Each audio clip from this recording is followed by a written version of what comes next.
아직 의사 정족수가 충족되지 않은 22시 5분경에 비상계엄을 선포하기 위해 대접견실 밖으로 나가는 윤 전 대통령을 제지하는 모습이 확인됩니다. 반면 의사 정족수가 충족된 22시 18분경 상황을 보겠습니다.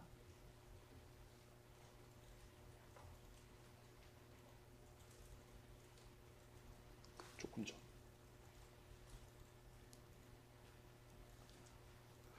이때에는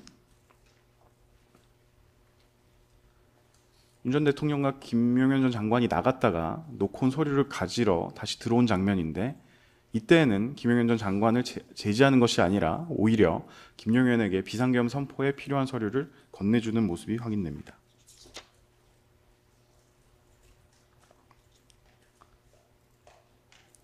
이 영상은 피고인이 김 전 장관에게 서류를 건네주는 조금 전 상황을 확대한 영상입니다.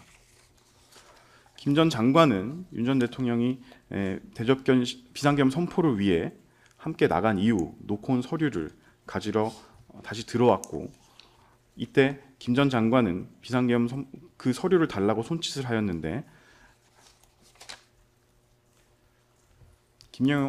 피고인이 이를 직접 건네주는 모습이 확인됩니다.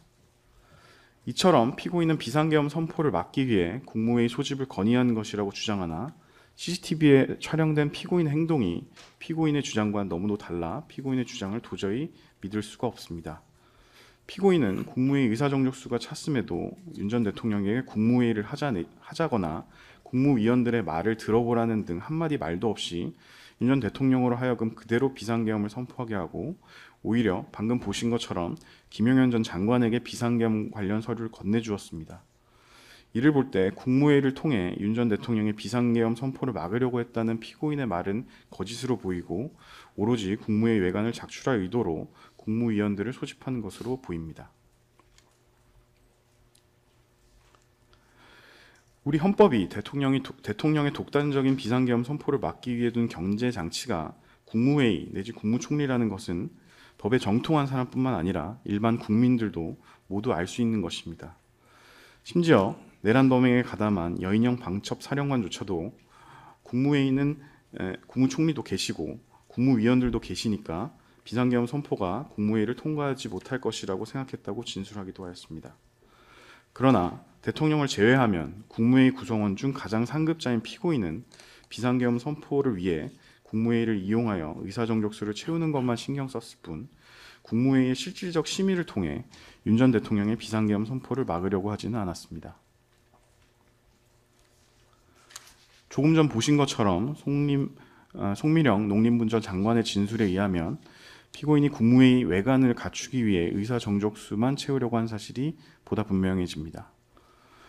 피고인은 이미 강의구 부속실장으로부터 연락을 받아 대통령실로 오고 있는 송미령 장관에게 21시 37분경 전화를 걸어 출석을 독촉하였습니다. 송미령 장관이 가고 있다고 말을 했음에도 빨리 오라, 얼마나 걸리냐, 더 빨리 오라, 빨리 오세요 라고 말하며 빨리 대통령실로 오라고 재촉을 하였고, 이처럼 대통령실로 오고 있는 송미령 장관에게 재촉을 한 이유는 당초 윤석열 전 대통령이 비상계엄을 선포하기로 계획한 시간이 22시경이었기 때문에 그 계획대로 비상계엄이 선포될 수 있도록 하기 위한 것으로 판단됩니다. 또한 윤 전 대통령이 22시 18분경 국무위원들을 상대로 비상계엄 선포의 당위성 등을 말하면서 비상계엄을 선포하기 위해 자리에서 일어나는데, 그 과정에서 피고인은 고개를 끄덕이며 윤 전 대통령의 말에 동조하는 듯한 모습도 확인되었습니다. 고개를 끄덕이는 피고인의 모습입니다.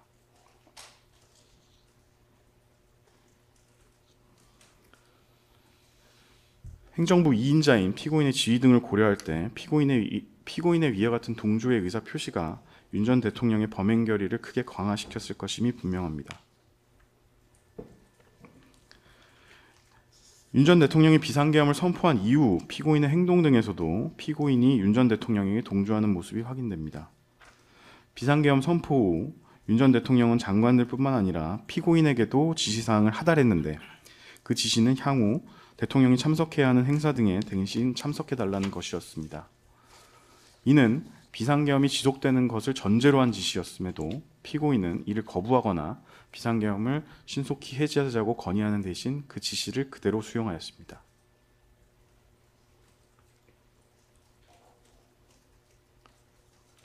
이 장면은 비상계엄 선포 이후 윤 전 대통령이 참모들과 회의를 하는 모습입니다. 이때 회의장 안쪽에 있는 이상민 장관 등이 강희구 전 부속실장을 불러 무엇인가를 이야기하는 모습입니다.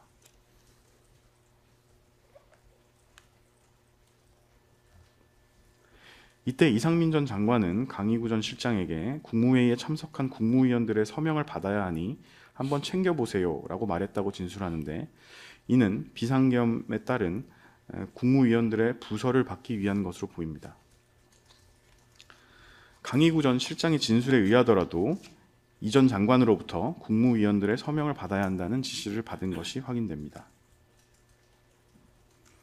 이러한 상황에서 피고인은 국무위원들의 부서를 받기 위해 서명에 반대하는 국무위원들을 설득하기까지 하였습니다. 비상계엄 선포 이후 강희구 전 부속실장이 국무위원들에게 서명을 요구하고 대접견실을 나가려던 일부 국무위원들이 다시 대접견실로 들어오게 됩니다. 그런데 이때 국무위원들 간에 서명을 해야 한다는 의견과 할 수 없다는 의견이 나뉘어 의견 충돌이 발생하였습니다.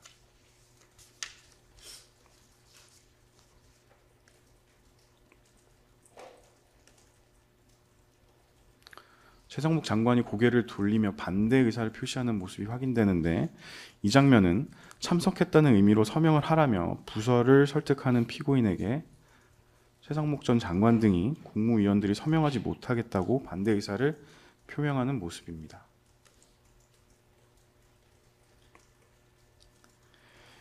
이에 대해 피고인은 자신이 최상목 전 장관 등에게 대통령실에 같이 모여서 참석하였다는 의미로 서명할 수 있는 것 아니냐라고 말했다고 진술하였습니다. 이는 곧 사실상 자신이 국무위원들에게 부서를 할 것을 설득하였다는 것을 사실상 인정한 것이라고 할 것입니다. 특히 피고인은 비상계엄 선포 시에 모든 국무위원들의 부서가 필요하다는 사실을 그 전부터 알고 있었습니다. 그리고 앞서 본 국무회의록에서 보듯이 국무회의에서는 국무위원들이 서명을 하는 란이 따로 없습니다. 따라서 피고인이 국무위원들에게 말한 서명은 비상계엄 선포에 따른 부서임이 분명하다고 할 것입니다. 한편 윤 전 대통령은 비상계엄을 선포한 후 대접견실에 들렀다가 집무실로 들어가기 전 이상민 전 장관에게 경찰 및 소방에 전화하여 단전단수 조치를 확실하게 이행하라는 뜻으로 전화하는 모습의 손동작을 한 것으로 확인되었습니다.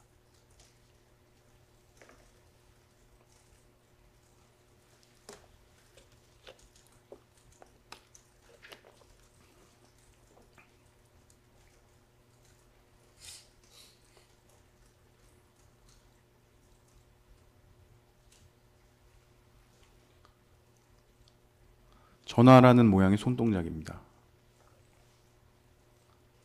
피고인은 바로 앞에서 이 상황을 모두 지켜보고 있음이 확인됩니다.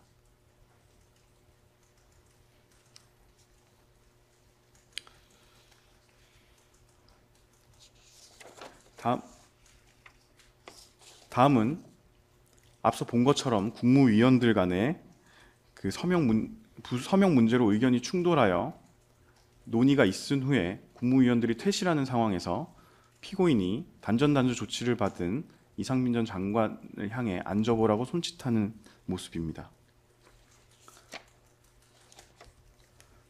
피고인이 퇴실하려는 이 전 장관에게 앉으라고 손짓하여 자리에 앉도록 하는 모습입니다.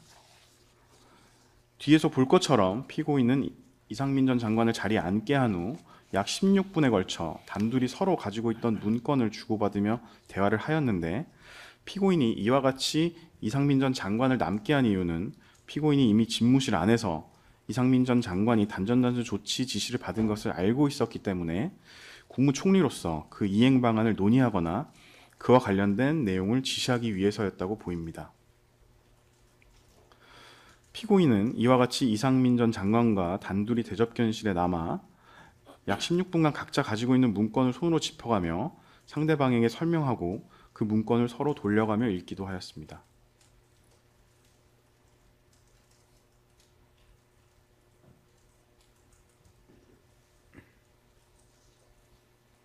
이 전 장관이 본인의 문건을 피고인에게 보여주며 서로 대화하는 모습이고, 피고인도 자신이 가지고 있는 문건을 하나하나 살펴보며 상호 논의하는 모습이 확인됩니다.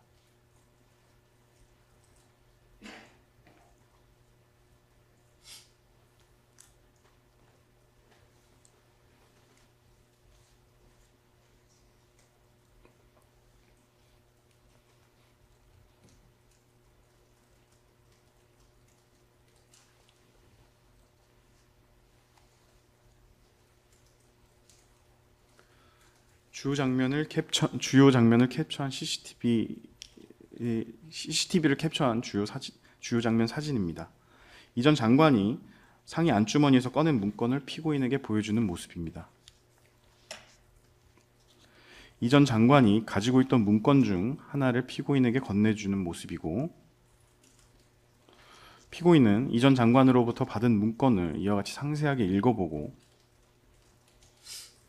이어 관련하여 이 전 장관과 대화를 나누기도 하는데, 이때 이 전 장관이 웃고 있는 모습도 확인됩니다. 또한 피고인은 이 전 장관으로부터 받은 문건을 손가락으로 가리키며 이 전 장관에게 무엇인가 이야기하고, 이 전 장관이 고개를 끄덕이기도 합니다. 또한 피고인은 이 전 장관으로부터 이 전 장관이 가지고 있던 모든 문건을 건네받았고, 이 전 장관으로부터 이에 대해 설명을 듣기도 하였습니다.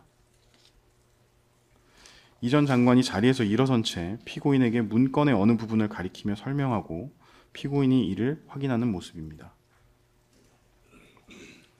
또한 계속해서 이 전 장관이 일어선 채 문건의 일부를 가리키며 피고인에게 설명하는 모습입니다.